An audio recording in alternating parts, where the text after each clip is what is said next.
Hello everyone, Deb here from Cooking with Mo and Deb. I have been canning and I wanted to tell you about this canner. It's big, it's huge, and some people are scared of it, and I have been my whole life. I got really good instructions from Mom, so I was able to use it, and I made some vegetable soup. So I wanted to talk to you about these. It's just like your pressure cooker that you use in your kitchen. It's the same thing, but on a bigger scale, and you use it to make your vegetable soup or your tomato, some things with tomatoes, or anything you gotta pressurize. It needs to cook beans. If you're canning beans, you gotta put them in the pressure cooker. It's really not hard. This one is really huge. You can get them much smaller. This one, if you're canning pints, you can put a row of pints in, and then there's a little thing that you put in between the rows and stack another layer of pints.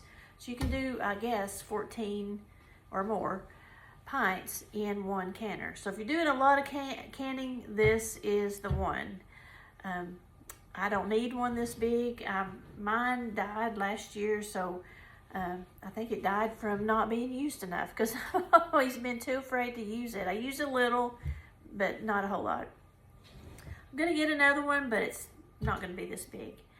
I only want one layer. I don't do canning like my mom has always done, and still does to this day. She cans a lot. But I wanted to show you the pieces of it and show you why you should not be afraid of it. And you should want to do some canning and use a canner.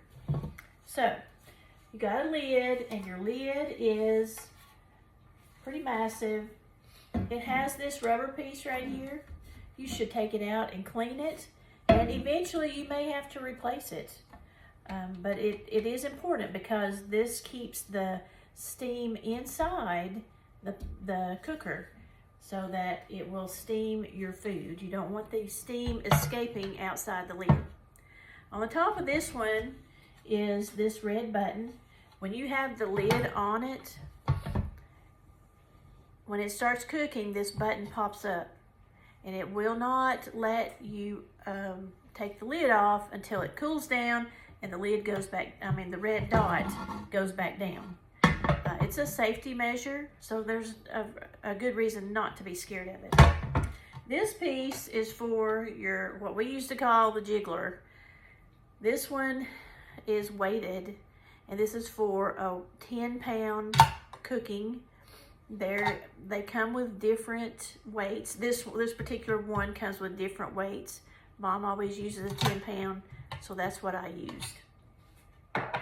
It comes with this metal piece. I can see you.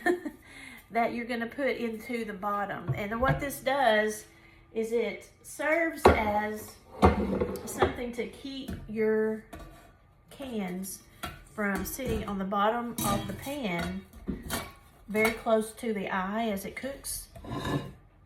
You don't want it to, the heat from the stove might cause it to be too hot and a jar to break.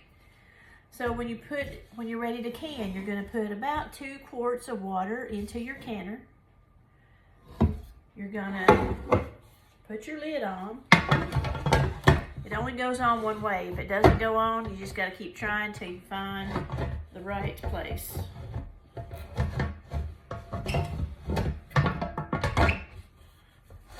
There we go.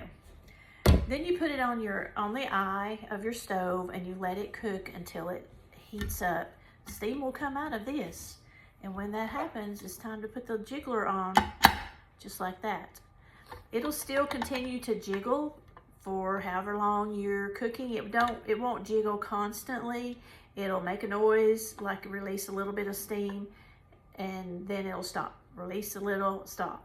And it'll do that. It's not really releasing the steam, but it's releasing a little bit so that it doesn't get too hot. But there is a lot of, I guess, myths about canners, or worries that they're going to explode, and I'm sure that it's possible. But they are so much better than they used to be. You don't have to be afraid of using them anymore. So if you're into canning, this is a product that you need to investigate and learn more about and learn how to use it. I'm gonna do more. I like to can pinto beans or black beans. I'm gonna do those later. That's something that you can do just from a bag of beans that you buy at the grocery store. You don't have to keep that going during the winter. The summer. You can wait until the winter time whenever you're not as busy with other things to do. So I'll do that a little bit later. But I made vegetable soup. You're gonna see a video with vegetable soup. Let me show you. This is my vegetable soup.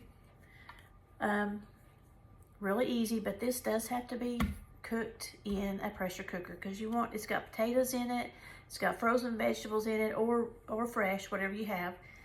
So you need to cook this, and it cooks it and it seals it off so that you can store it and have it on your shelf for as long as you need to until you're ready to eat it.